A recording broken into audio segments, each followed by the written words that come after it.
The Model Shop live scale modeling show is brought to you by Tenant Controls, makers of lighting kits, soundboards, and more. Tenant Controls brings your models to life.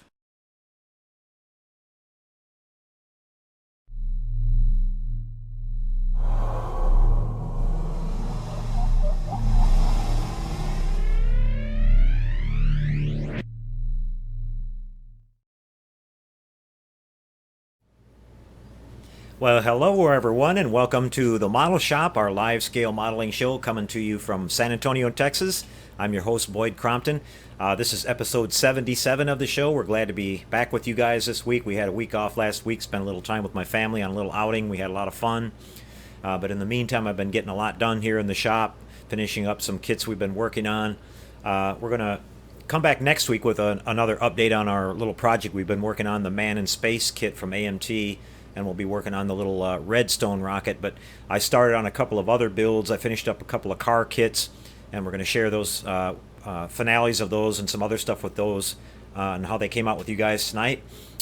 We mentioned last week on our last show that we gave you a little hint of what we're going to be working on. I'm going to have to back up a little bit here, but this is the big silver bird that I was talking about. This is the Monogram 148 scale B-29 Superfortress kit, and I just picked this one up a couple of weeks ago and decided I was going to get this one knocked out, so I got this one all built up.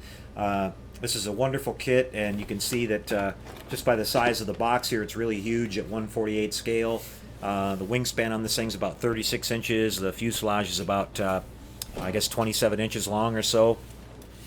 And tonight what we're going to do is we're going to do a nice out-of-the-box kit review of this. I looked around on YouTube, and I didn't see a lot of people that have built that kit or have put it on YouTube or have done much detail about it. The kits are readily available. This kit was first put out in 1977. It's been repopped several times, and so it's readily available if anybody decides they want to build one of those.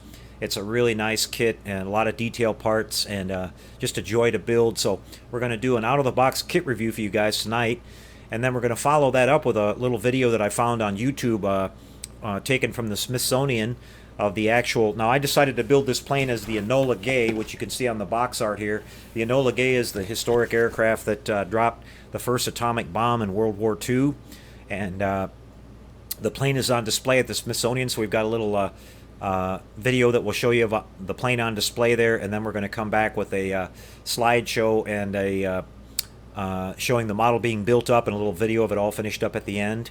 So most of the show is going to be about that. Then at the end, we're going to come back and talk about a couple of car kits that I finished up. You can see them here in the background. We've got the 67 Mustang Shelby that we finished up, and the 67 Plymouth GTX that we did an out-of-the-box kit review on here a couple of weeks ago. It's one of the kits that we picked up at the Model Fiesta 35 show, one of the kits I got real cheap, and I'm real happy with how they both turned out.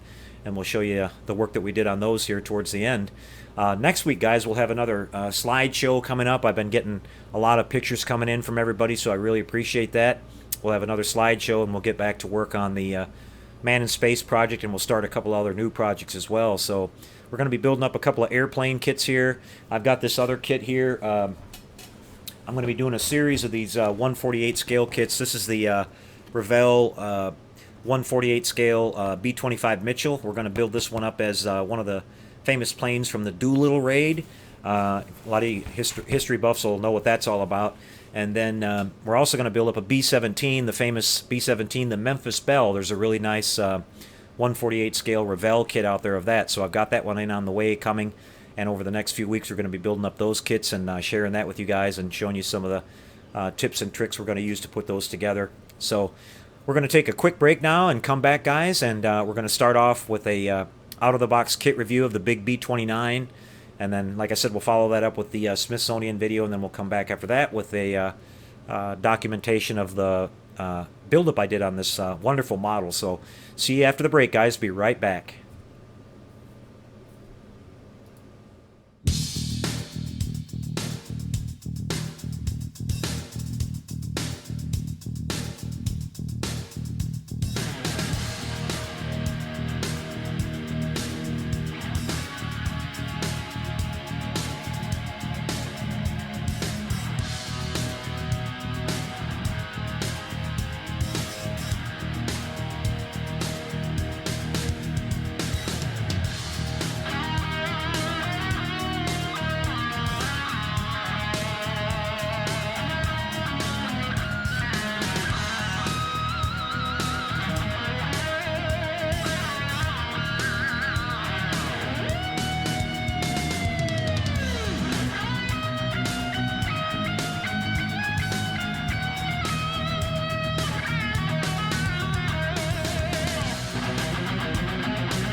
Well, here we are, everybody, and you can see this is our project that we were talking about last week. I said it was big and silver.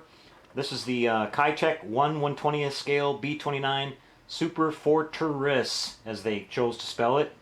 And this is going to be a project that we're going to be working on here. Going to do an out-of-the-box kit review on it tonight. Actually, I'm just kidding, guys. So we're not going to build this piece of crap. It doesn't even exist as far as I know. It's what we got the Blue Thunder in. But here's what we're actually going to build, guys. This is the real kit. This is a lot more like it. This is the 1/48 scale Monogram B-29 Superfortress kit. This is a fantastic model kit. It's been out since 1977 is when they first released it. And that's exactly the year that I built it the first time. I was probably about 14 years old. And I got this kit as soon as it came out, as soon as I saw it on the shelf. And I had an absolute blast putting it together. It's a huge model. It has like a 32-inch wingspan. And it was really detailed, especially on the interior. You get to build the whole interior of the airplane. And it was a lot of fun, and I'm glad to see that it's still out and available all these years later. It's been repopped several times.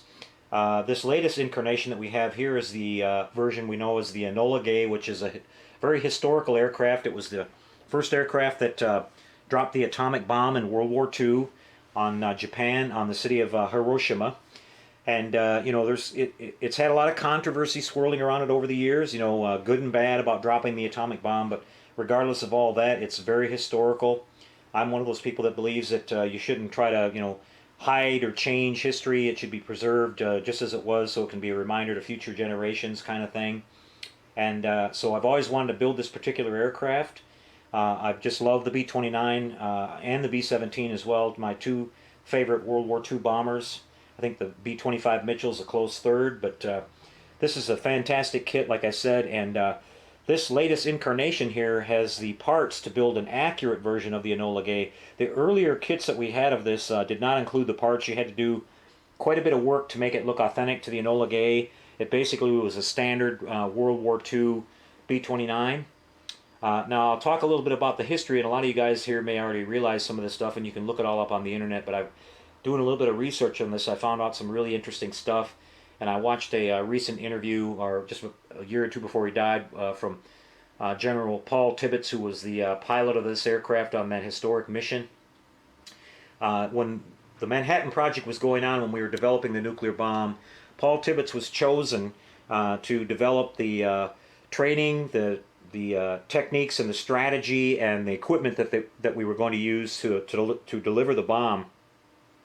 And being an experienced B-17 bomber pilot that flew a lot of missions over Europe, he immediately knew that the plane that we had in our arsenal to do the job was the B-29. But according to him, at that time, a lot of the regular flight line B-29s that we were using were just not up to the job. They were known for having quite a few engine failures. They had several incidents with engine failures causing, losses of the aircraft or crashes, and the reason for that was that the airplane was pretty much underpowered, especially the first couple of years it was in operation. So the engines were under a severe strain carrying such a heavy bomb load. This thing literally carried twice as much weight and had twice the fuel range that a B-17 did. And so as a result of that, he was given unprecedented authority by the U.S. government to do basically whatever he thought needed to be done. So they started discussing things with Boeing, and they decided that a brand new aircraft had to be built, modified, which they called the Silver Plate series, which is a different version of the B-29, and the Enola Gay being one of the Silver Plate series. The Silver Plate series B-29s were built specifically to carry atomic weapons. And so in order to do that, a lot of modifications needed to be done. Number one, they had to lose a lot of weight, and as you can see in the picture here, all the armaments, the guns, have all been stripped away on the aircraft. The only remaining gun is the tail gun. And that, according to Paul Tibbets, they saved around 8,000 pounds, which is a whole lot in an airplane. And then the internal forward bomb bay had to be heavily modified to accommodate the bomb. A completely custom designed wiring system had to be installed to allow the operators to have full control over the bomb. They had to, the bomb itself had batteries in it, which had to be, the charge had to be maintained, since after it was released it would be self-powered. So they had to have a wiring umbilical hook up to the the bomb as it was being delivered to the target, and also it was kept heated to a certain temperature for technical reasons, which you can go online and look at YouTube videos, and they'll go into a lot of detail. And the interview with Paul Tibbets goes into a lot of detail about that.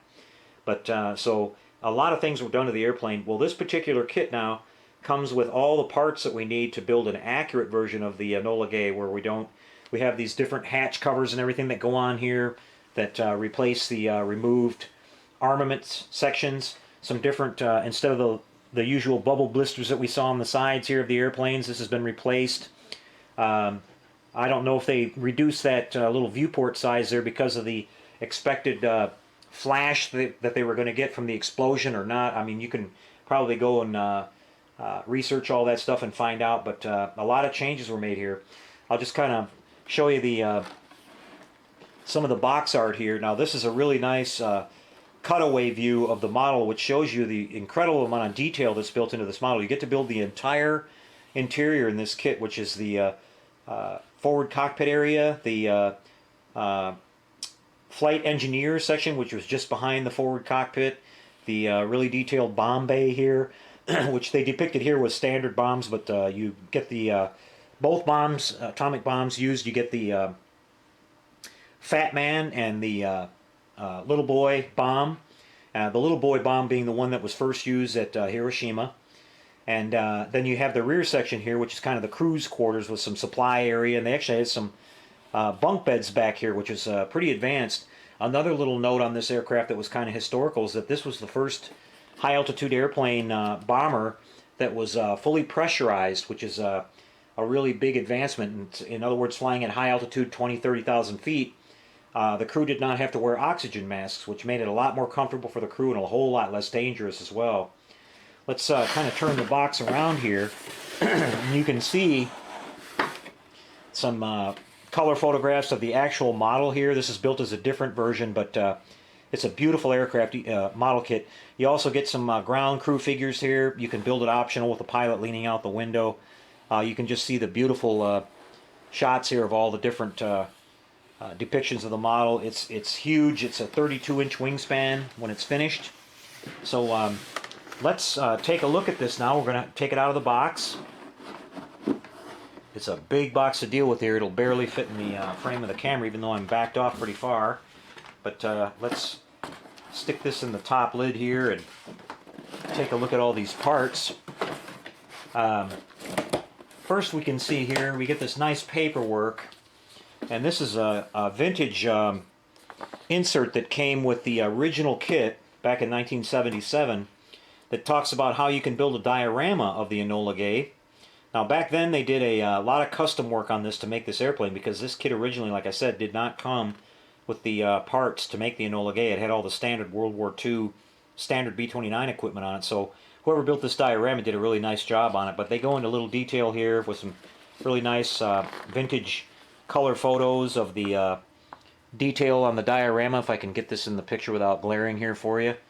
I think you'll find something kind of funny here at the end, but you can see this guy did a fantastic job. They talk about the where he even got down to the detail of the coral that was on Tinian Island where the plane was launched from, and what he used to achieve that look, and the oil stains that they used. They basically took coral and they covered it with some kind of tar type oil stuff to make the runways and stuff there at that field.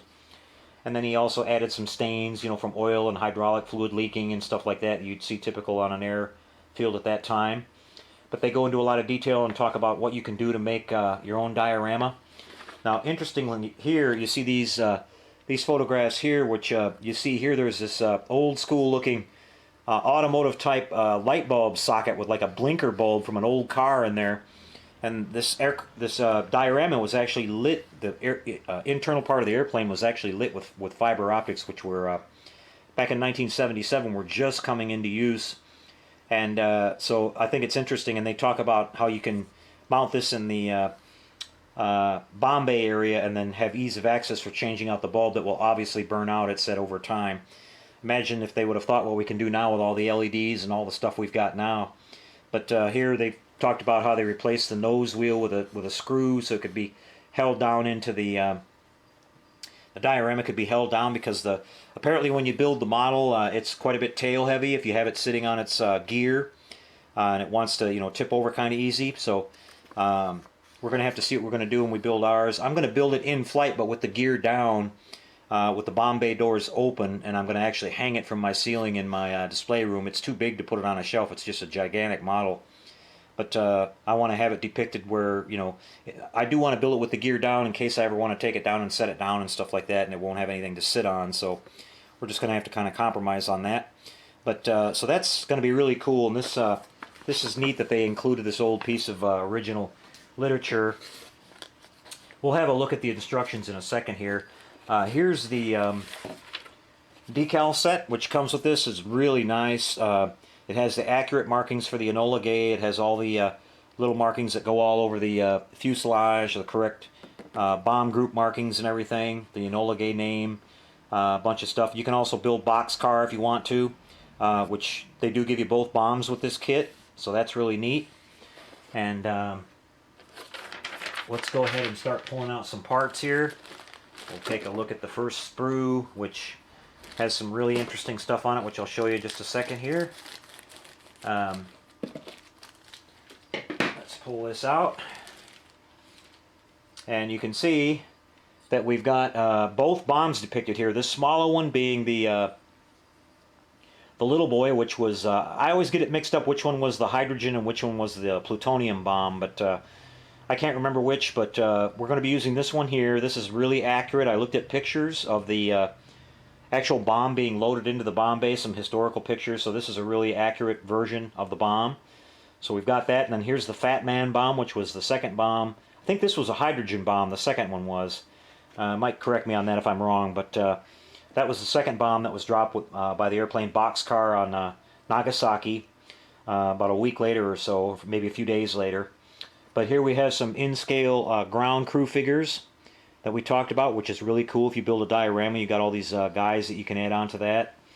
And the rest of these parts are just a lot of interior cockpit parts. Here we have the nose wheel assembly here. We have the main landing gear, tires and wheels. We have some internal oxygen tanks. We have all the flight instruments.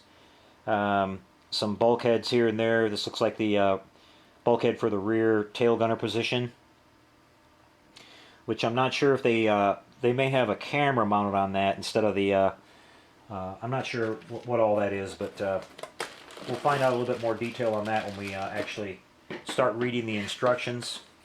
Let's go to the second big rack here now, and you can see these part sprues are huge. This is a giant kit. And here we go. You can see that we've got tail area here, the long tube, which was the part of the actual crawl space. Now that I, being that I mentioned that the aircraft was pressurized, the bomb bay area was not. So they had to get from the forward section to the rear section of the plane. They basically had this little dolly that you laid on your back, and you pulled yourself through this long tube with a cable overhead, and you got from one area to the other. And they were sealed with a bulkhead at each end, so it was airtight and pressurized, and so it was a kind of an ingenious way. So you basically passed right over the top of the bomb bay when you transferred yourself back and forth there, and that detail is included in the kit. Here we have some propellers. We have several, these are either 1,000 or 500 pound bombs, conventional bombs, some of the engine cowlings, some of the engine detail. You don't actually build the entire engines on this kit, you just get kind of the forward fascia part of the cylinders of the I believe these were double Cyclone Wasp engines, something around 2,000 or 2,500 horsepower a piece. I mean, a massive amount of power. And here we have some landing gear parts here. It looks like the main nose wheel. We have some parts here for a bomb dolly that actually comes with the kit. Some interior cockpit details, some seats, part of the gun turrets. And here you can see we have some of the substitute covers for the Enola Gay itself that weren't included in the original kit. And here we have more of the same, basically the same sprue repeated. This time probably the port and starboard side of the tail. Two more propellers, more bombs, two more engine cowls. Pretty much the same thing. So we get into this next big bag, which we start seeing some of the really big parts now. And we'll check that out.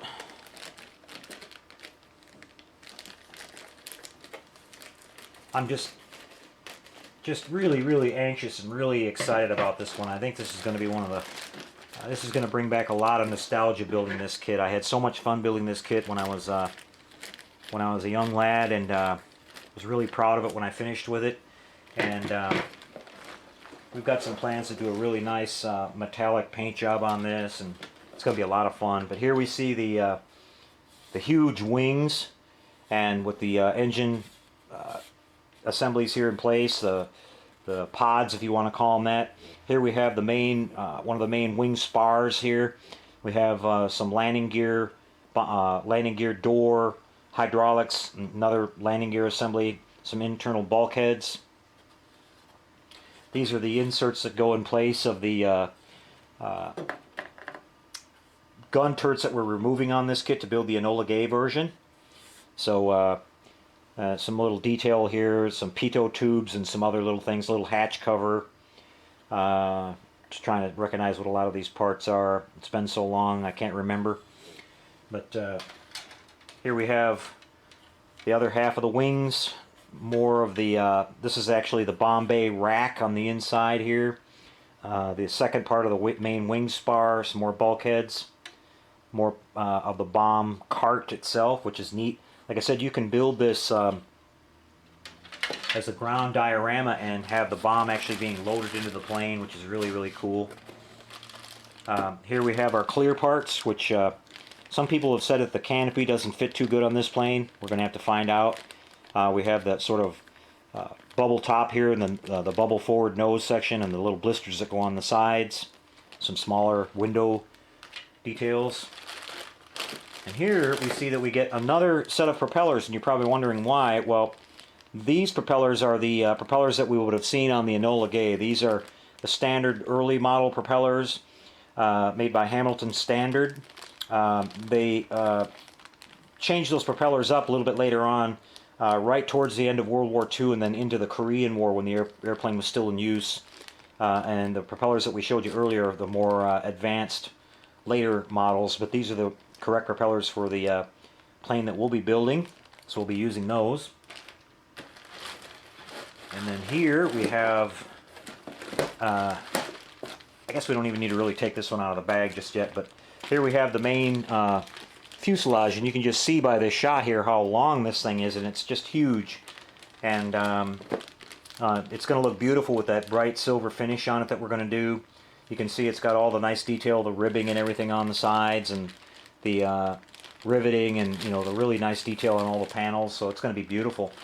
Here we've got some more of the interior detail, the main flight deck. This is the rear crew floor area. Some bulkheads here. More of the internal detail here. Some floor stuff. Looks like for the flight engineers section. So just absolutely fantastic.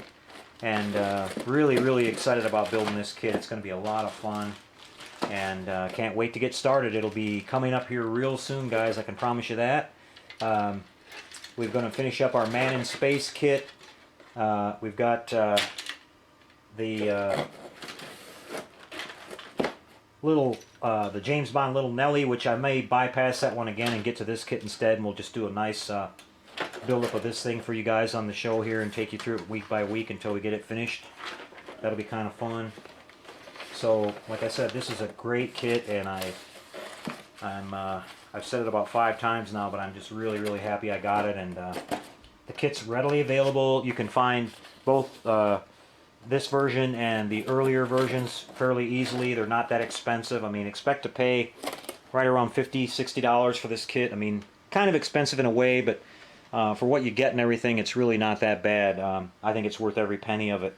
And it's just now, I do think that it's wise if you're going to get one of these to get one of the later issue kits, because you're going to get these much improved decals. That's one thing. And also, if you want to build the Enola Gay or the boxcar for that matter, you get the more accurate parts in the kit now, since they were both silver plate editions of the B-29.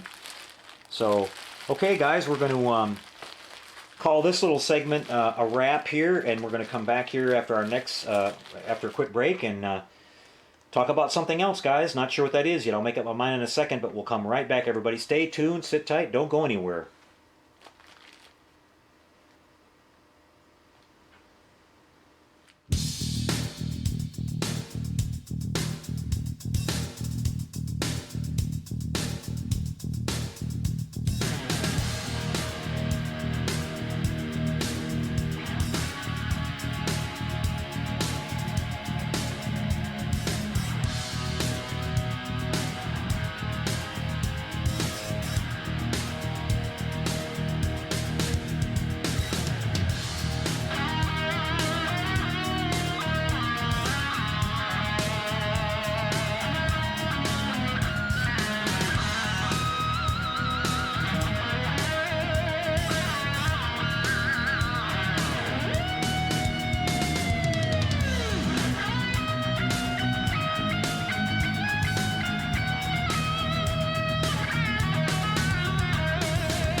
Okay guys, back with you again, and I hope you found something useful with our out-of-the-box kit review there. As we said, the parts count is pretty high in this kit. It's a really detailed model, and it's worth every penny. Like I said, it's been around since 1977, and it's still in really good shape today. The molds have held up really well over time. Okay guys, I'm going to share with you now a nice video I picked up off of YouTube, which is was done by the Smithsonian Institution of the actual Enola Gay on display there. The curator of the museum there talks about the plane a little bit and some of its history, so enjoy that. And then when we come back, we're going to show you the actual build-up. Plans changed a little bit. I was going to take a couple of weeks to build this, but I got this done last week. Put together a slideshow and a little video at the end showing the finished model, and we'll share that with you guys. And then we'll come back after that and look at our 1/25th scale cars that we worked on last week and got those done too. So be right back, guys. Enjoy the video from the Smithsonian. Each week, American Artifacts takes you to museums and historic places. Hi, my name is Tom Crouch. I am the Senior Curator of Aeronautics at the National Air and Space Museum. And we are here this morning at the National Air and Space Museum Stephen F. Udvar-Hazy Center. This is the place where our museum keeps all of its largest objects and some pretty darn spectacular things when you come right down to it. You're looking here at the B-29 Enola Gay, named after the pilot's mother.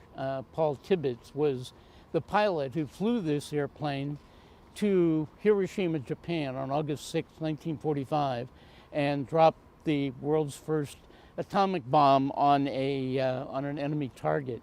And again, he named the airplane after his mother, Enola Gay. It is certainly the most emotionally laden artifact, I think it's safe to say, in the entire collection of the National Air and Space Museum. However you come down on the issues that it represents, atomic warfare and that kind of thing, it sort of is an icon that wraps all of those issues up in itself. So people do have interesting reactions to this airplane on all kinds of sides of the issue. It is a B-29 that was built not by the Boeing company, which designed the B-29. Enola Gay was built at the Martin plant near Omaha, Nebraska. And they picked out a string of B-29s on the line at that plant and designated them as silver plate airplanes. The silver plate airplanes were the ones that were going to be slightly modified to carry nuclear weapons. They removed all of the armament from them with the exception of the tail gun, and they made some other modifications. They had to change the bomb bay a bit to be able to fit either the uranium bomb or the plutonium bomb, Fat Man. And so this is one of the silver plate B-29s. The B-29 boxcar, which dropped the bomb on Nagasaki 3 days after the Hiroshima bomb, has also been preserved. It's at the U.S. Air Force Museum in Dayton, Ohio. Again, as I said, Paul Tibbets was the pilot of the airplane, and he was the guy who had actually created the 509th Composite Group that was created specifically to deliver atomic weapons on designated targets. And he picked a lot of the guys who were in the unit, did the training, and was just the absolute head of the 509th. And so he decided to fly that first mission himself. The airplane survived because the Air Force specifically saved it. When it came back from the Pacific, it was in operational Air Force hands for a little while, and then it was shipped out to the desert for a while to be specifically preserved, and ultimately it was delivered to an Air Force base here in Washington, where it remained for quite a while.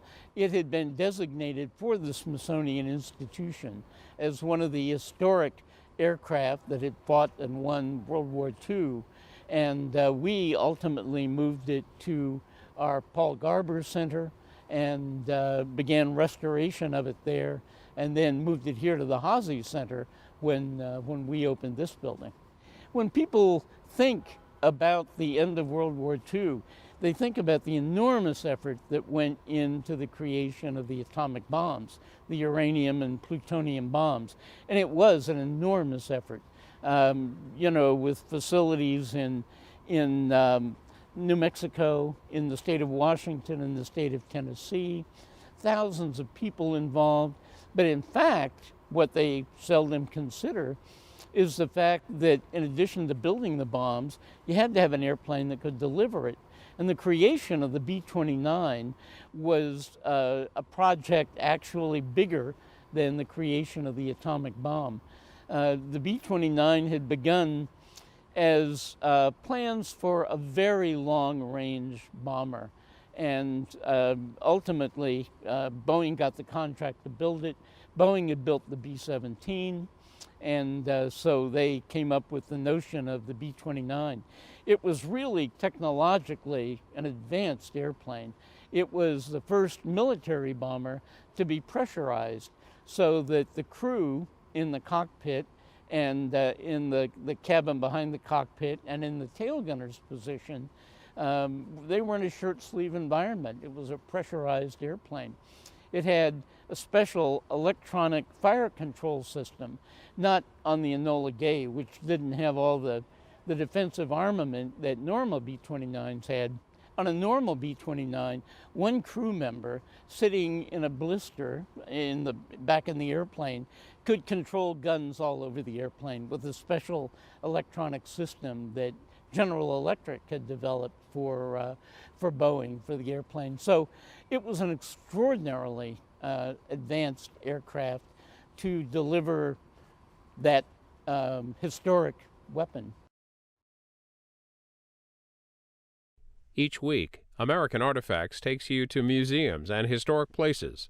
Hi, my name is Tom Crouch.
Okay, guys. Well, that was a great little video with a lot of information about the history of the airplane, and the museum there looks like a really awesome place to go and visit. I'll have to put that on my list. They have a lot of wonderful artifacts on display there, and to see the Enola Gay itself would just be fantastic. The actual boxcar B-29, which was the second plane that dropped an atomic bomb, and the bomb that actually ended the war, is on display at the Wright-Patterson Air Force Base in Dayton, Ohio. And that museum has the world's largest collection of military aircraft on display.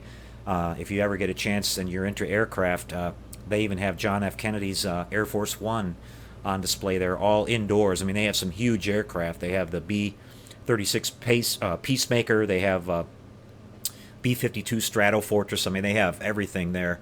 And they have just about every example of every airplane on all sides that flew in the war, especially all the fighter airplanes, and perfectly preserved and kind of displayed in these little mini dioramas with the pilots' uniforms and all the equipment that went with the plane. So it's just a fantastic place to visit. So I hope you guys have enjoyed that. Okay, now guys, we're going to share the slideshow that we put together that shows the buildup of this model, and a little video at the end showing the model all finished up. So enjoy that. And then we'll come back at the end and talk about the 1/25th scale cars that we finished up this week too. So we'll see you after that, guys. Be right back.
Okay, everybody, well, here's a video shot of the model now, all finished up. As you could tell in the slideshow there, a lot of work went into this. It's a fairly high parts count kit, and you've got to have quite a bit of room to work on this model. The wingspan is about 36 inches, and the fuselage length is around 25 or 26 inches, so it takes up a lot of space when you're working on it. I painted this with the duplicolor chrome finish out of the spray can, and I'm real happy with how that turned out. You can see on the when we move around on it here, it gives a nice simulation of that aluminum polished look that we saw a lot on the B-29s, and especially on the Enola Gay. I was doing some research online on this, and I went to the Smithsonian website and found these really nice high-definition color pictures of it on display there. And I was kind of surprised when I saw that on the top of the wings here it had this gray painted on it. I had only seen some black and white photos of the original plane right after it returned from the mission and landed at Tinian Island. And it was kind of hard to tell, but they've restored the plane exactly how it looked when they received it, and the plane wasn't altered at all from its last flight, so I was able to match that color up and spray that on there, and I think it adds a nice little contrast there onto the wings and a little bit up onto the fuselage there. Got a little bit of that same color around the engine cowlings for some nice little accents. The plane's kind of plain looking otherwise. I mean, it doesn't have a lot of markings on it. It has just the standard Air Force insignia there, and just the name Enola Gay and the number 82 and the bombardment group letter there of R at the tail, but pretty much everything else that's on it as far as markings are just standard B-29 markings, for emergency exit and, warnings about propellers and stuff like that I put on it. But as you can see, kind of moving around this thing here, it is really big. And I'll just talk about the paint again a little bit. The duplicolor chrome, it takes a long time for it to dry, especially if it's humid. And unfortunately here, over the last week, we've had a lot of rain and overcast, and so this has been drying really slow. I had to be really careful when I was handling it. I actually,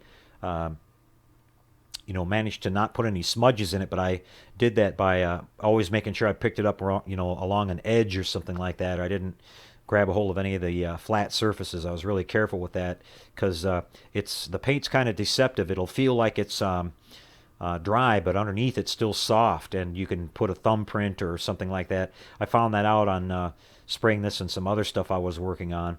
But if I could have put it out in the sunlight like I was hoping to, probably in a day or so it would have been dry, but the sunlight and the UV would have helped it dry quite a bit faster, but we didn't have that opportunity. But once I get it inside and hung up like you saw, I showed a picture of how I'll display it there during the slideshow in the model display room up on the wall, and that's air conditioned in there, and it shouldn't take long at all, and it'll dry, and it won't be disturbed anymore either. It'll be up there hanging, and I decided to hang it on the wall instead of hanging it from the ceiling because it'll be a lot easier to get down if I ever want to look at it or show it to somebody or whatever, instead of having to unhook it from the ceiling and bring it down. But I have the canopy on this where it can be taken off, and you can see all the detail in the cockpit. But I'm not going to do that right now. It's kind of finicky, and again, the paint's still kind of soft on it, so I don't really want to mess with it. And you guys could see the detail that it has in the interior during the slideshow there, and it's a lot. Like I said, it's a high parts count kit, so there's a lot of fun to be had doing all the detail work on the interior and all that. That's one of the reasons why I really enjoyed putting this together, and I remember I have really fond memories of it when I built it back in 1977 when it originally came out. I think I was about 14 when I built it the first time, and so it was a lot of fun. Now this particular kit is specifically the Enola Gay, which you can get now from Revell Monogram. The original kit was, I believe it did come with the Enola Gay decals and the boxcar decals, which was the second plane that dropped the second bomb during the war. But the parts that came with those kits weren't accurate. If you notice one thing here, all the guns have been removed, like I talked about in the out-of-the-box review there. On the Enola Gay itself and the boxcar, these were silver plate B-29s, and they took all the guns out to save weight, about 8,000 pounds worth, which is quite a bit. The only guns they had on board were the tail gunner there. And the original kits didn't give you that opportunity. This new kit now has these plates that replace them that go on the top of the model. Now, on the real airplane, they're a little bit more flush looking than these are, but that would have been really difficult to do given the parts they give you here, because they're meant to be put on the model after the fuselage is put together, and they have to go on the top. If you got really creative, you could probably make some with a bevel on the edge of them that you could glue in one half of the fuselage, from the inside out, and have it come flush with the outer edge of the fuselage, and then glue it and seal it all up. What I did to make them look a little bit better is I sanded them down so they weren't quite as high, and then as you could see in the slideshow there, I took and put a little bit of putty around the edges of all of them to make them sort of blend into the fuselage a little bit better and not have a sharp edge on them. So that helped to make make them look a little bit better, and that's the best I could do with it. But again, this model has a lot of detail. If we get down low here, you can look and you can see that we have the real nice exhaust ports. I didn't do any weathering on this or anything. The plane, as it appeared and returned from the mission, it was basically a brand new airplane. I did do a little bit of rust kind of look on those exhaust ports that you can see there, because it doesn't take long at all before those start looking like that. But down on the bottom, you can see that you have all the detail there of the mechanisms that go inside the landing gear doors and in the bomb bay doors here up in the front, and the forward landing gear doors, and then the bomb bay doors down here. You can see all the mechanism. I'll slide a mirror underneath of this in a second. You can see the detail in the bomb bay. We have the little boy bomb in there that was the first bomb to be dropped, the first atomic bomb ever. But you can see the airplane has all these small little details on it too, with the pitot tubes and the radio masts and all kinds of cool stuff.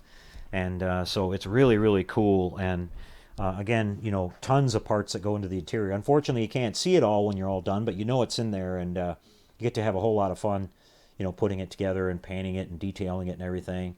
But we'll kind of have a look at the back half here. You can see we got the tail gunner guy in there, and not a lot going on the sides. Like I said, it was pretty basic.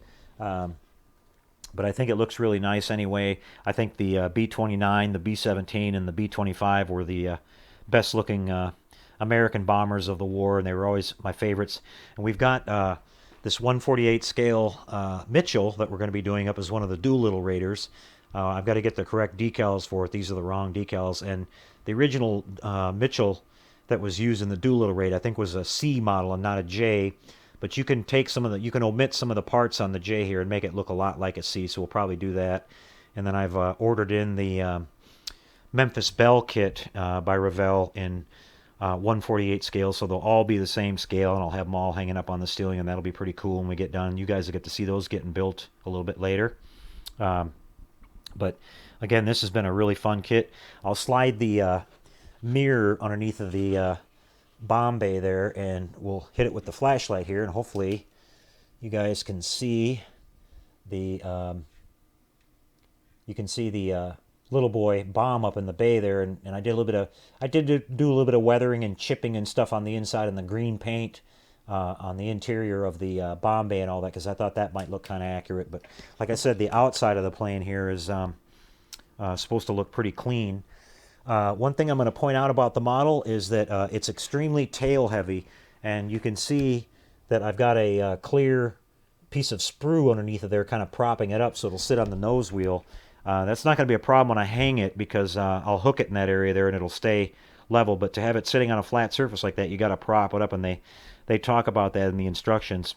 Now, there are some aftermarket parts available for this kit, including interior photo etch parts, so you can add a lot more detail and really bring that to a high level, extreme level of detail.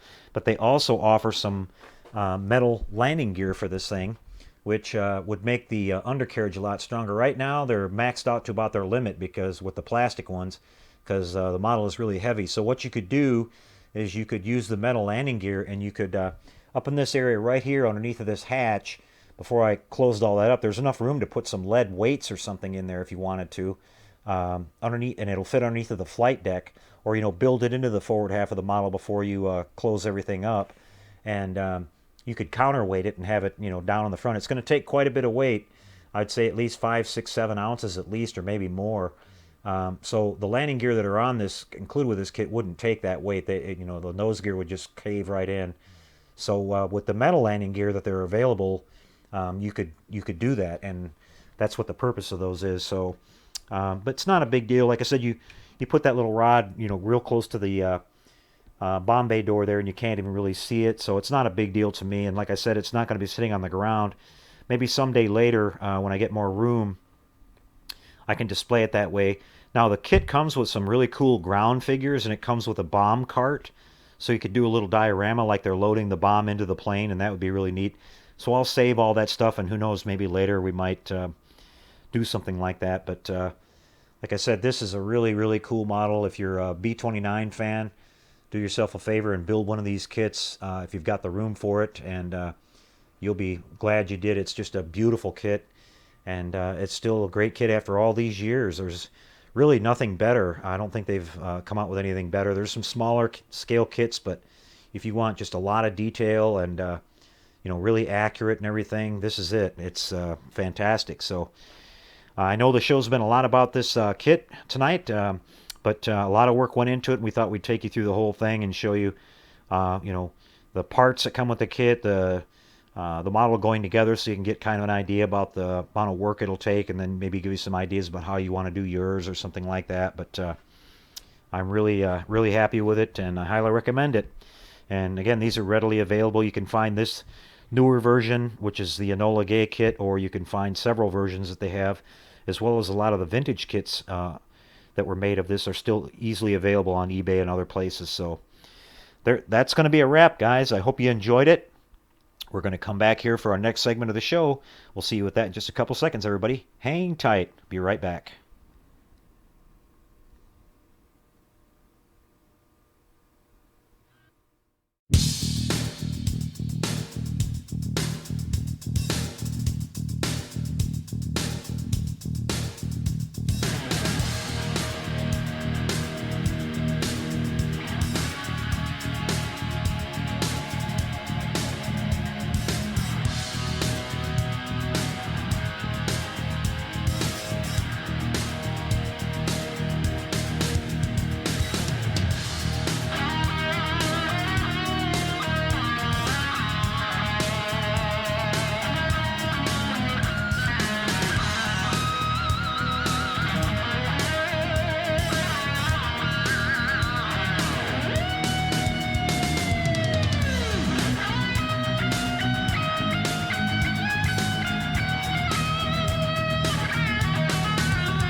Okay, guys, back with you again, everyone, and I hope you enjoyed the series we had for you tonight on the buildup of the Enola Gay.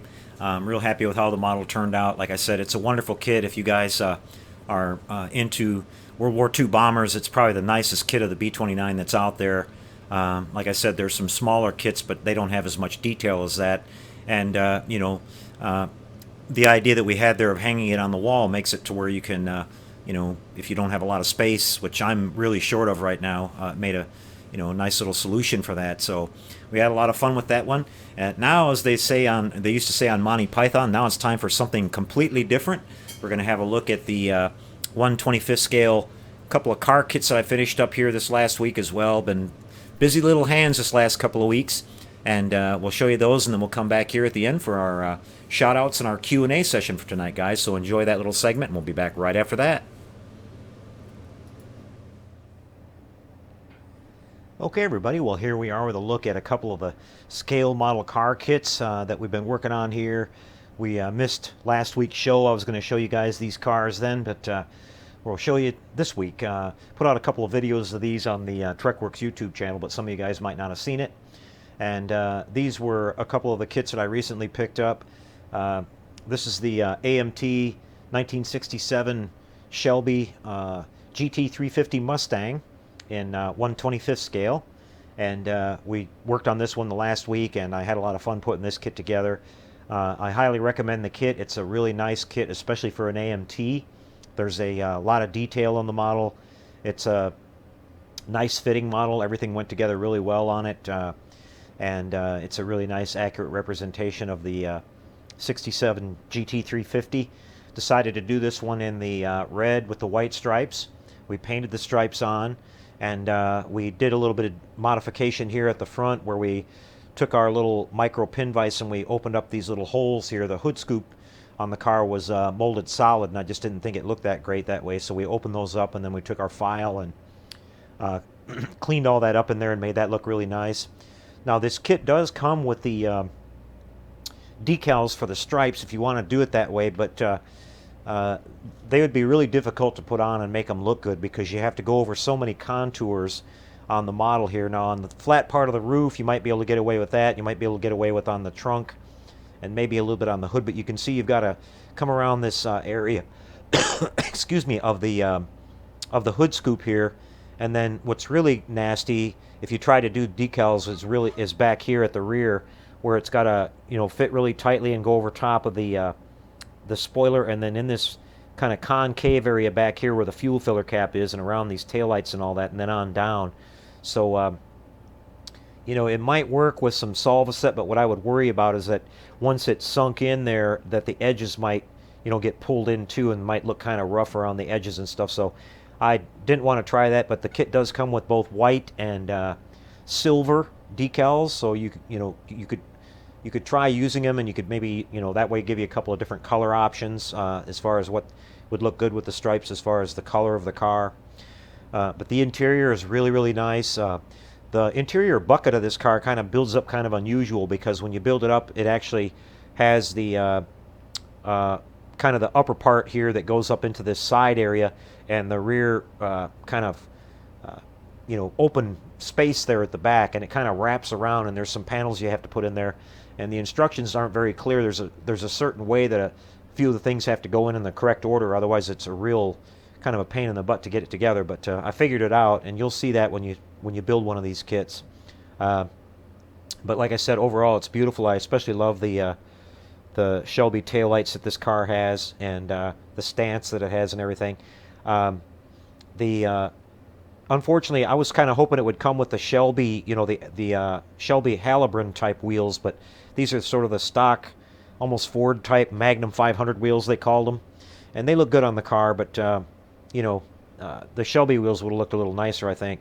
And then the tires that it comes with, the lettering on the tires is really small and sort of basic, and I just kind of highlighted them a little bit there. The tires could have been a little bit nicer, but other than that, it's a great little kit. We'll pop the hood here and show you. This car, just like our 66 that we built, came with a 289 cubic inch engine. That was the engine that was available in the GT350. Starting in, I think 1969 or 1970, they introduced the 351 Windsor, which was a little bit bigger version of a Ford small block. But the GT500 version of this car came with a 428 Cobra Jet engine with 2 4-barrels on it. But reading some of the, you know, information about the car from back in the time, a lot of the owners preferred this car because it was a much more balanced car. You know, whenever they put the big engines in front of these, in the front ends of these small sports cars back in the day, like this and the Camaro and some of the other cars, they became extremely nose heavy, and they didn't handle nearly as well. They were really fast in a straight line, but not so good around the corners. And even though this was only a 289 cubic inch, they list this as being able to do the quarter mile in the, you know, low 14-second range and having a top speed of about 130 miles an hour. So that's still pretty impressive. And so it was a great performer all around, and just a beautiful looking car. I think the 67 Mustang, in my opinion, overall, especially in the Shelby version, is the most was the best looking Mustang that they've ever done to date. And it just had good lines all around, and it didn't, you know, starting in 1970 and around there, they started getting really big, and I just didn't think they were Mustangs anymore. They were more like almost like the size of a Torino, you know, some of the bigger Ford cars that were available. But so it's a beautiful model, and like I said, I highly recommend the kit. You know, and this is a kit that's been put out several times and been repopped fairly recently, so it's readily available. We'll just kind of turn the turntable on here for you and just spin it around a few times before we show you our next model that we finished up. And as you can see, we did the base coat here with our stripes, and then we put 2 coats of clear on this, and then I used some of our buffing compound and buffed this all out so it would have a really nice gloss on it and all that. And really happy with how it came out, like I said. And we did the interior in basic satin black and all that. Did a little bit of aluminum, like polished aluminum look on the dash, and then the wood grain steering wheel and a few other, you know, kind of Shelby details. Like always, I went online and looked up some pictures of the real Shelbys and kind of tried to match all that stuff up as best as I could. But it's a beautiful car and beautiful model. Never be able to own a real one, so this will be the next best thing. So there's a look at our Shelby, guys. Well, up next we have the 1967 Plymouth GTX, which this is one of the kits that I showed you guys a few weeks ago that I picked up at the Fiesta 35 model show this year for $10. And I have to say that of all the model kits I've built recently here, as far as the model cars go, this is the best kit that I've worked on so far. I really can't say enough about this kit. It's a beautiful little kit. It gives you just absolutely tons of detail with it. I mean, they thought of everything, and we'll show you some of the detail in just a second. And it went together absolutely flawlessly, no problems at all. Typical Revell. This is the Revell 1/25th scale version of this car. The exact same kit's available in the Sox and Martin race car version, but this is the street version of this kit. So there's several versions of this kit that are out there, and it's been repopped a few times, this being the most recent one. But I really love this model, and it came out really, really nice, as you can see here. The color I chose for it's an original factory color. I kind of went with the color that was on the box art there of the kit. I actually owned one of these cars, a real one, a few years ago. Mine wasn't the Hemi, but it was a 440, and it was a powerful car and just a real looker. Everywhere I drove it, everybody, it turned, got a lot of attention. And mine was the bright red with the black stripes. And originally I was going to paint it the same way, but I just did the Mustang in red, so I figured I'd go a different color on this one. And I really liked the way it came out. We did it's called Sapphire Blue with the sort of matte black racing stripes, and those have been painted on. The kit does come with the decals for the stripes, but again, for the same reasons I talked about on the Mustang, I decided to paint these on. There's some contours you have to go over on the scoops and stuff, and I decided it would look cleaner and better if I painted those on instead. But like I said, it's a beautiful model. We'll kind of show you the bottom side of it here so you can see the detail on the chassis. And on the earlier Mopars, the bottoms of the cars were painted the same color as the body, if you're kind of wondering about that. But we did we used again some more of our Duplicolor chrome to make the kind of stainless steel looking exhaust system. We did all the accessories on this in sort of the satin black to kind of make some highlights here and there. And you can just see how beautiful everything fits together on this. I mean, it's a wonderful kit. And even down to the fact that they gave you the little miniature hood ornament on the hood here, I think is really, really cool. We'll take the hood off here and show you the 426 Hemi engine in there. In the video that I made the other day, I just noticed that I didn't have the battery and the little washer bottle installed, but we've got all that put in it now, and you can see even the heater hoses here. I added the spark plug wires, but I mean, this thing is just totally packed with detail. You've got the separate little windshield washer pump and motor, and you've got the master cylinder, you've got the steering arm down in there. I mean, you've got everything in this kit. It's just absolutely wonderful. And the interior detail is fantastic too, even to where they give you the little chrome emblem for the back seat there that says GTX on it, which I thought was a really nice touch. And even the little chrome trim piece that goes on the hood here that goes across, and I really, really like that. And we'll just kind of put everything back in place here for you. But you can see it has a beautiful looking grille.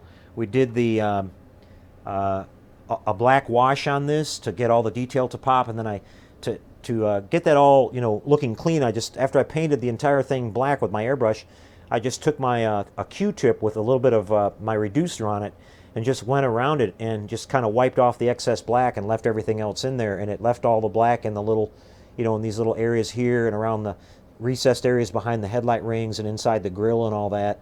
And then it had this little red, white, and blue emblem on the front here, and I did those in the Tamiya colors, and that made that look really nice. We did the same thing here at the tail. We painted this area here black, and then I just took my actually a pencil eraser, a really small pencil eraser, and I just rubbed over that, and then it took the black paint off the top and left the Plymouth letters there looking really nice and sharp and clean, and that worked out really good. So like I said, the model fit really great. I had to actually buy a second kit because it turned out as I was working on this that I discovered a small little crack right here in the center of the windshield, and as I was handling it more and more, it just started spreading. I mean, it was a small little kind of spider web. I actually took some of my Pledge Future Floor Care and dabbed a little bit of it on there, and that kind of hit it pretty good, but then it just kept cracking more and more and more. And I tried to make a replacement windshield for it, and it just didn't work. I couldn't get one to fit in there the way I liked it. So I had to buy a second kit just to get the windshield, which I actually wound up buying the Sox and Martin version, race car version of this. So I might be able to make a windshield and put it in that you know, maybe might look a little bit more believable because it's a race car, you know, and instead of, it doesn't have to look so perfect. So I'll make some salvage out of that, or that kit will be good for parts because it came with a lot of race parts, and it came with the you know, some nice Krager wheels and some slicks and some goodies. But we're gonna turn the turntable on here and spin this one around here for you a couple times so you can see it on all sides. But we painted this one and gloss coated it again, then buffed it all out, and I think as far as my scale model cars go, this is the best paint job I've done so far, as far as got it, you know, really happy with it. It doesn't have any little boo-boos on it at all. It's really, really nice. And the wheels, we did the same little technique there. I'll talk about that. To get these painted really clean, I just painted them black and then took a Q-tip and just went around it and wiped off the excess black, and it left all the, you know, the black on the recessed areas like it should be, and it comes out really clean looking that way. And it's a really neat little technique that you can do. They give you these little decals here for the red lines, which were popular back in the 60s, and I think that contrasts and look really nice on this car. And we sprayed on all the, I masked all this and sprayed all this chrome trim on with our Duplicolor chrome, and that came out really nice too. So I'm really, really happy. Even the door handles are separate pieces and stuff on this model, so that always looks a little better than having them, you know, molded onto the body, I think. And that's kind of typical of Revell. This kit's very similar to like the Revell 68 Charger and 69 Charger and the Dart kit that they have out there, and some others, sort of, if you want to call them, they're sort of deluxe kits. And I'm really, really pleased for a $10 model kit that I got this one. And we've still got our 74 GTX that we'll be doing a little bit later, another one of the kits we picked up at the show. And I'm continuing to buy a few kits here and there of cars. We're going to kind of be getting away from cars here for a little while. Been doing quite a few of them, but you know, you'll see some more down the road. I'm really having fun working on these, and but it's time to get back to a little bit of sci-fi now. We're going to be doing some military, and we've got our man in space that we're going to be continuing working on during next week's episode. So anyways, guys, I hope you enjoyed it, and if you even if you're not a fan of big fan of a Plymouth GTX, get yourself one of these kits if you're a model car builder, guys. I mean, this is just it's just one of the nicest kits that's available that I've seen so far. And you know, I'm not the biggest model car builder guy, and there's a lot of guys out there that know all about the the really nice kits and everything. But as far as what I've done and worked with so far here, which has been quite a few over the last year, this by far was the nicest kit that I've seen. It's a beautiful kit, and I really love it. So that's a wrap for this segment, guys. We're going to come back now and go over to our shout outs for tonight and see who's here and do our question and answer session, guys. We'll see you for that in just a couple seconds. So I hope you enjoyed what we had for you tonight. Be right back, everybody.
Okay, guys, well, I hope you enjoyed everything we had for you tonight. Got a few more models knocked out and underneath of the belt, so we're going to move over now to our shout-outs for tonight and our Q&A session. So if you guys have any questions out there, go ahead and fire those up, and don't forget to check into the chat session so your name pops up there, and we'll make sure we give you guys some love tonight.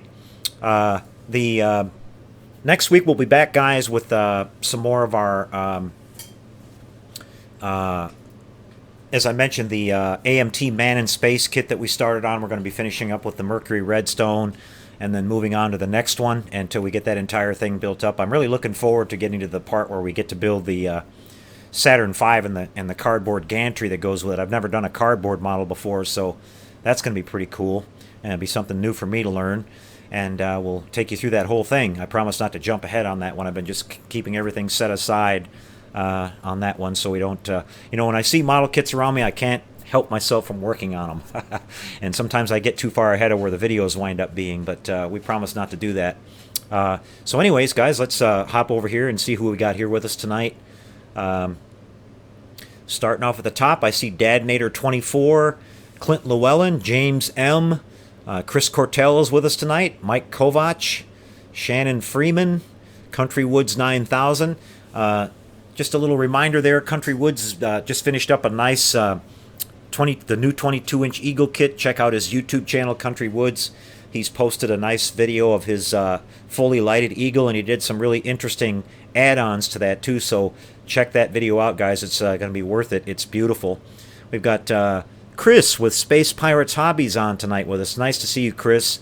I hope you're doing well out there.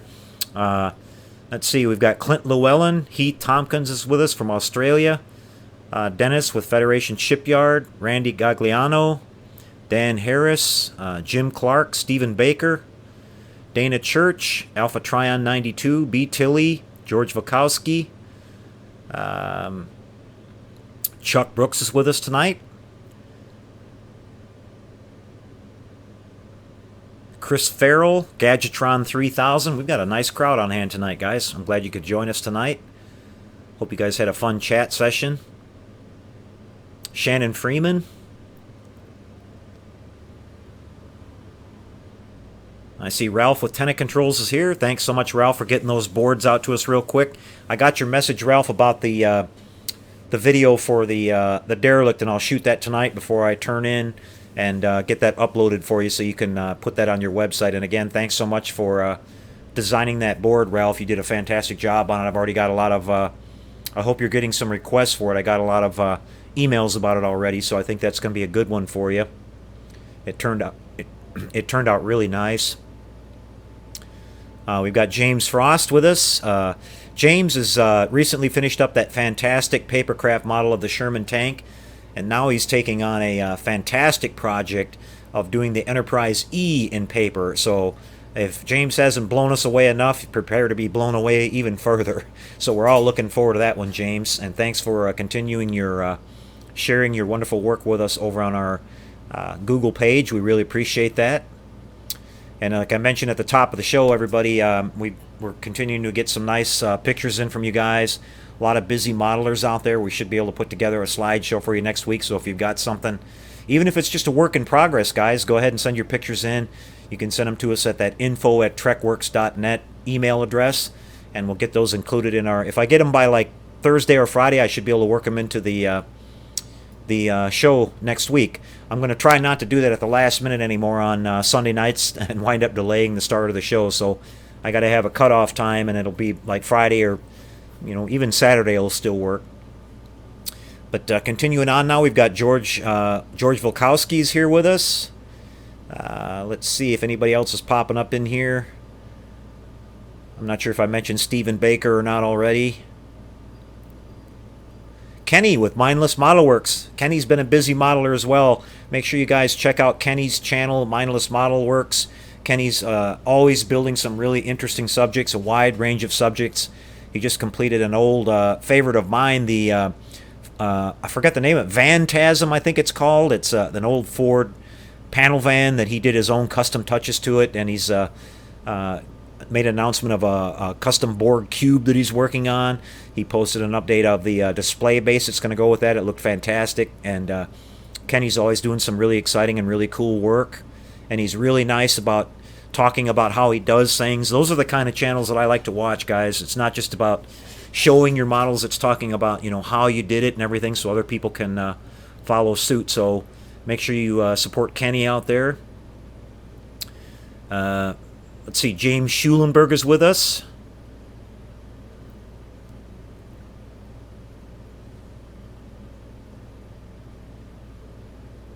Gary M.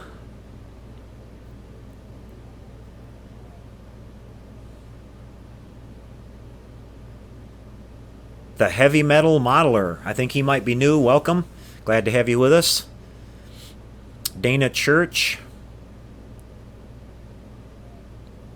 Chris Farrell and Gar D.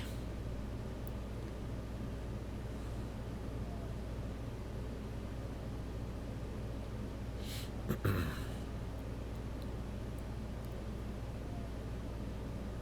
got Rocket Boy 1969. Nice to see you tonight. Andrew C. Mitch Seagraves.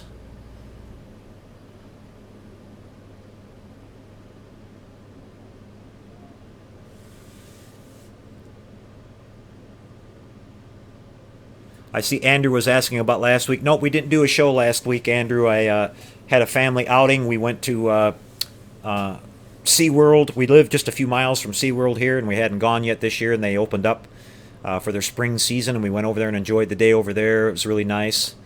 Had a great time. We usually do that a couple of times a year here.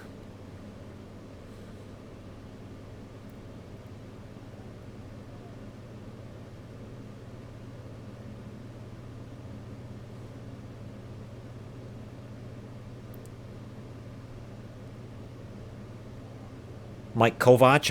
I'm not sure if I mentioned Mike. And also another channel I like to watch is Mike Kovac's channel on YouTube.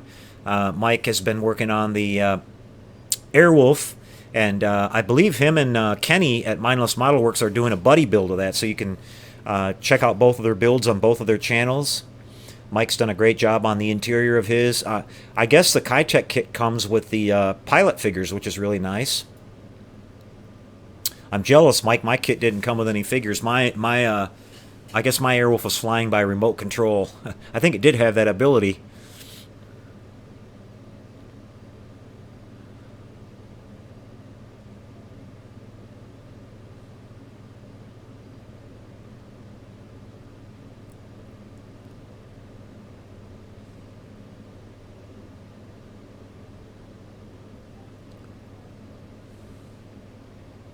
And I see Armando has checked in. Nice to see you. Armando at DLC Model Builders, another YouTube channel I like to watch. Armando is a really busy modeler, and again, he always shares information about how he does things, and those are always really helpful to other modelers out there. So check out Armando's channel too. It's DLC Model Builders. Armando's always doing a lot of wide range of subjects too. And we've got Adam is with us tonight. Nice to see you. Triskelion. I think Adam is working on his also the 22-inch Eagle, and I know he's making posts over at the Sci-Fi Model Action Community, our forums.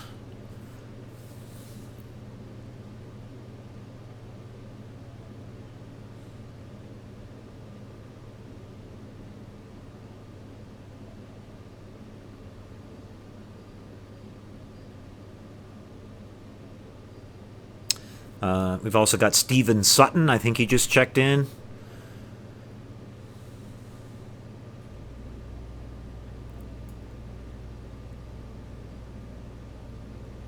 And I'm down to the bottom of the list, guys. So, yeah, great to see all you guys with us. We had a nice crowd. I was able to chat for a little while before we kicked off the show and had a nice conversation with everybody. If you guys have any specific questions, go ahead and fire those up, and I'll look for them here. If I can't answer it here, somebody will be able to, I'm sure. We got a lot of great modelers here on the chat session with us. Glad you guys liked what we had for you tonight. I really enjoyed building up the B-29. Speaking of that, guys, since some of you are all here, I have a question for you guys, kind of a reverse thing here. On this 1/48 scale kit of this Mitchell, as I mentioned, I want to build this up as a Doolittle Raider plane, and noticing right away that this kit comes with the later U.S. Air Force decals, and I'm looking for a set of the original earlier Army Air Corps decals, which were just the roundel here in the center with the white star, and I think it has a red dot in the middle of it in 1/48 scale. So if anybody out there knows where I can get those, and possibly maybe even some specific Doolittle markings. I know that some of the planes, not all of them, had nose art painted onto them. I think the ruptured duck that they featured in the movie 30 Seconds Over Tokyo was actually fictional, but I wouldn't mind actually doing that plane. That would be kind of cool. As I said, I want to kind of do these kind of historical planes in 1/48 scale. So I'd like to do a Doolittle version of this, and I'd like to do, well, I'm going to do the Memphis Belle version of the 1/48 scale B-17, and that kit comes with all the decals I need. So if anybody out there might know where I could find those decals, shoot me an email, or maybe drop a comment on the video here after it's over with, and I'd really appreciate that. Some of you guys out there might know exactly where to find that. I did a little search for that on eBay and didn't really see anything. But I'm sure there's some decals out there.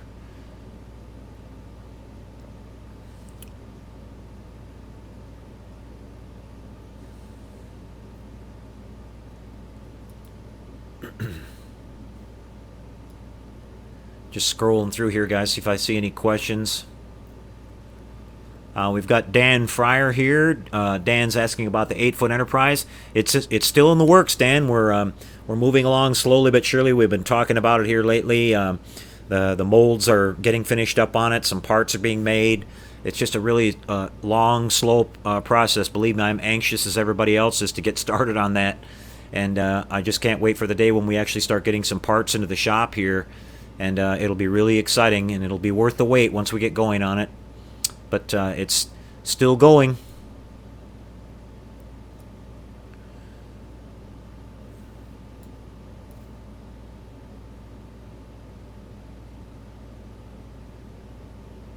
Roger Ball has checked in. Roger's talking about the National Museum of the Pacific in Fredericksburg. I've been to that museum several times, Roger. It's not too far up the road from where I'm at. And we went one year for the on Memorial Day weekend, and they had the live show where they actually started driving the Sherman tank around, and they demonstrated the flamethrower on it. And I'm telling you, we were like 100 yards away, and we could feel the heat coming off of that thing. It's an amazing museum. Chester Nimitz was born in Fredericksburg, Texas, and that's why they built the National Pacific World War II Museum there, and it keeps getting bigger and bigger. They actually have the actual Japanese midget sub that was captured at the Battle of Pearl Harbor at Hawaii that's on display there. An interesting fact, a few years ago, the gentleman who actually, I think he was a military MP at the time, captured the Japanese prisoner that washed up on shore with the submarine, and they brought him down to the museum here a few years ago, and he hadn't seen the sub in like 70-something years, and he was just amazed, and he said it looked exactly the same as he remembered it, and they had a big, nice article write-up about that here in our local paper. But it's a great museum if you're in this part of the country. It's a fantastic museum. They have some actual Japanese airplanes there. They're not complete, but you know, real Japanese airplanes are extremely rare. And they do have a Kate there, which is a Japanese dive bomber. It's not complete. I think it's missing the engine, but otherwise it's intact, and it's the real deal. And they have a lot of really interesting stuff in there. And if you go on Memorial Day weekend, they put on a big show. So you can definitely check that out if you get down around this area. They're open, I think, 6 days a week.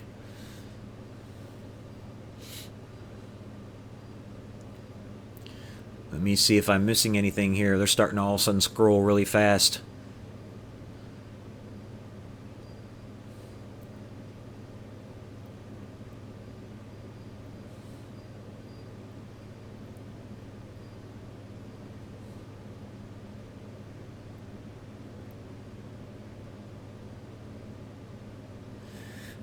Dan Harris is asking how I do the stripes. straight and spaced evenly and properly on the car builds? Well, I actually measure them, Dan. The tape that I use, I showed you guys a little while back. I use good, high quality. It's important to use a good high quality tape. You got to get some good masking painter's tape, and what I prefer to use is the vinyl tape. It's I don't have any right now. I'm out of it. I used up the last of it. But 3M makes a blue vinyl tape, which comes in all different widths, and the nice thing about that is it will go around curves and contours and stick down nice and flat, and it won't wrinkle on the edges, like regular masking tape, so you don't get those little pockets where the paint kind of leaks in there. And it leaves really nice, crisp, and clean lines on your edges. But regular painter's masking tape, like the 3M blue tape that I use here, if you make sure and have the surface real clean, and you when you just before you get ready to spray, you go over the edges with your fingers and make sure everything is down really nice and tight. It'll leave nice clean lines too. And then as far as the spacing and everything, I actually measure. I've got a little small caliper, or I'll either use a caliper or I'll just use a measuring tape here, which I keep handy all the time, and just make sure I do that. Now, if the kit comes with decals, I'll try to measure the decals and whoops, I dropped that on the ground. I'll try to measure the decals and make sure I keep them the same size and everything. But again, the decals that we have nowadays are a lot better than they used to be, and they will make a lot of curves and things. And then using Solvaset and all that stuff that we have, we can make them stick and look good. But in some cases, I'm just I worry too much about, especially like I was talking about on that Shelby, the back end of the car especially, and around the trunk and going up over the hood scoop and all that. It was the decals, I just knew they weren't going to lay down on there nice and flat. You're going to have little wrinkles here and there no matter what you did, and I just didn't want to have that show up on the body, so I just went ahead and painted them on. But so it's just careful preparation and using good quality tape. And then when you spray, you spray it a little, lower your pressure down. If you're using a can, just stay a little bit farther away. But if you're using an airbrush, lower your pressure down to around 15 to 20 psi. And like I pointed out before on when I did some demonstrating of painting on the stripes and stuff, like a while back when we did the A-Team van, you don't want to paint at a right angle to the stripes, or to the masks. Don't get along the edge and start spraying them like that. Always spray straight down on them, and that way you're not forcing paint up underneath of the edges and things like that.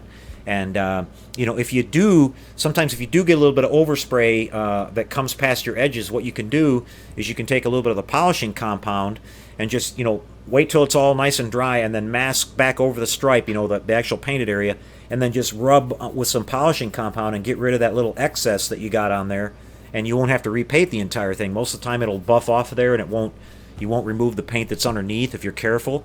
So you can kind of go back and fix that if you get a couple little spots that leaked through on you a little bit. So I hope that helps you out.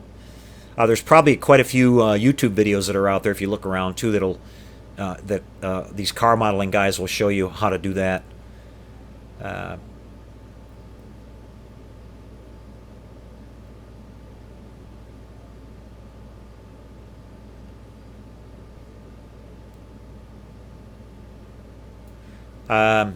Randy Gagliano's asking. He says he's going to build a. I think he's saying he's going to build the Matara Nebula diorama as well. He's got the same ships. And what lighting kits did I get? Randy, I get all my lighting stuff, my control boards from Ralph at Tenant Controls. I believe Ralph is here with us tonight. That's www.tenantcontrols.com. He sells the little control boards there that make the lights do the flashing. Now, all I'm going to be doing on mine is I'm installing the board that Ralph has to make the firing photon torpedo effects, and then also the flashing navigation and strobe lights on the ships, and then a little surprise we're going to throw in there at the end. I'm not going to give it away yet, but something new that Ralph is going to be coming out with, we're going to add into that too. But he'll by the time you see it hit on the video, he'll have that available, I'm pretty sure, and you'll be able to get that too if you want to add that into your build. And that's all I'm using on these builds, and they're very easy to work with. I use them all the time on all these lighted models that I do, and Ralph's constantly improving them, and pricing is competitive, and his easy to understand instructions, I think, are the best part about what he does, and his 5-year warranty on his stuff. So you've got a lot of security when you install one of these boards. You know, it's not going to crap out, and it's not a homemade jury rigged board that somebody soldered up in their basement. You know, it's a microprocessor controlled board with all the most modern components on it, and that's why Ralph offers that outstanding warranty on his stuff. It's good quality stuff. So that's where you can get that. And I will always post links to his stuff on my videos when I put them out as well. So when I'm using something, you'll see it on there and where you can get it.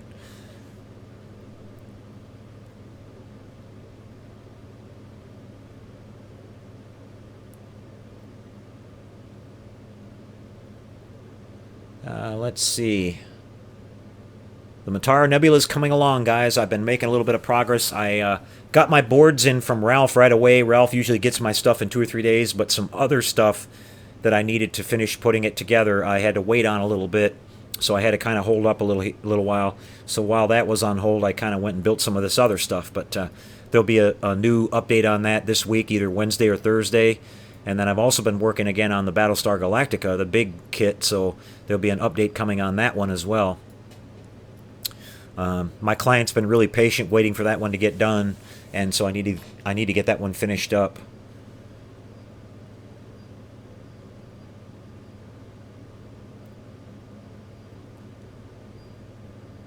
Clint's asking about the bat signal light. I haven't got to that yet, Clint. For the Batman diorama, I haven't. I've got it all working. I just have to install it. It's a matter of me dragging the thing back out here in the shop. But I tend to get excited working on new stuff, and the old stuff that I haven't finished, it kind of falls by the wayside. But one of these days I'll bring it out here and finish that up and show you guys how that turned out. It works. I've got it figured out and all that, but just haven't put it all together yet.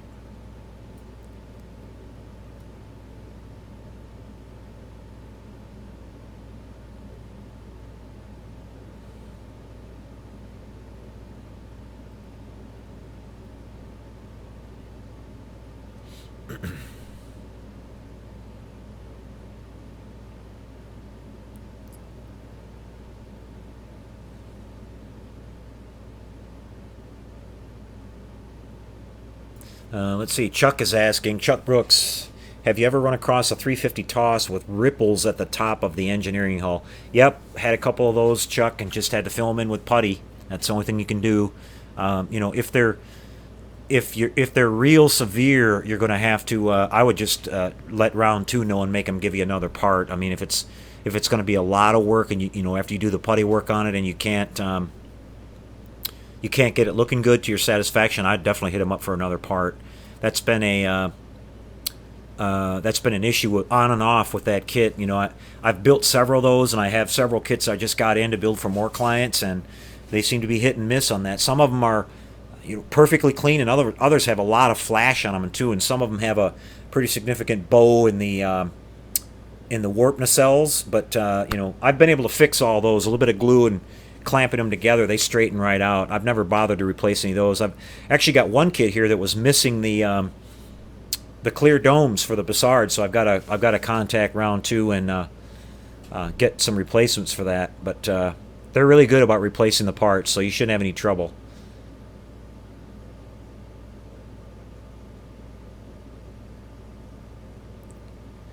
Yeah, I wanted to mention that too. Ralph at Tenant Controls has been putting out some nice videos on his YouTube channel showing some behind-the-scenes stuff, and I think it's really interesting. So you guys that are interested in Ralph's products, you can see actually what he's got there and how they develop everything. And I've been asking him to do that for a while. I think that's a great idea, and you can see kind of how his whole operation works, and he's just growing and growing, and I'm really happy for him. He does great work, and he deserves every bit of the success that he's seeing these days. He's been, extremely loyal to me and very helpful to me since the very beginning, and he's one of my greatest allies out there in the modeling community. And I know anytime I can call Ralph with a question that I'll get it answered, and he helps me. Like I mentioned on the derelict video, a lot of these crazy ideas I come up with, he just snaps his fingers and says, "Oh yeah, no problem."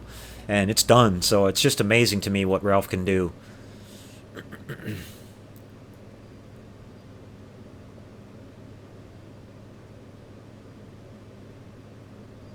Gary M says there's some decals from MRC Company for the Doolittle. Basically, all I really need to get, I think I could come up with the rest on my own, but I just really need to get the roundels. And I'm sure somebody has to have those. Those are really common. Like I said, the original Army Air Corps roundels that go on the sides of the fuselage and on the wing. The rest of it, I'm sure I can come up with. So if I can just find a source for those.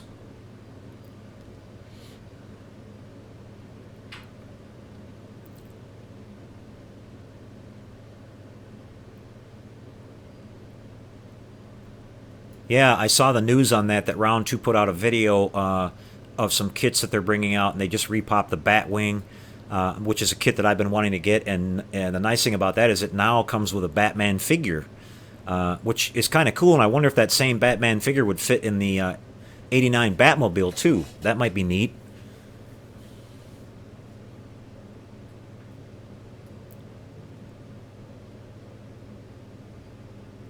Okay, Dan Harris says... USAAF star insignias with Squadron.com has the decals. Okay, thanks, Dan. I'll look that up.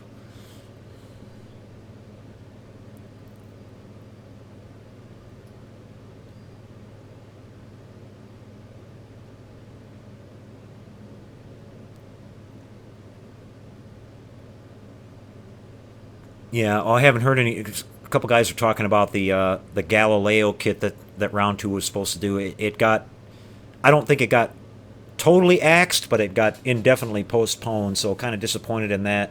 Hopefully they will bring it out eventually. I've got a nice Randy Cooper resin kit here that I'm going to build sometime in the late spring or early summer. So Armando, if you're out there watching, buddy, we got to do our buddy build on that. Armando's got that kit too. We've been talking about that for a long time. Got some great ideas for that kit too.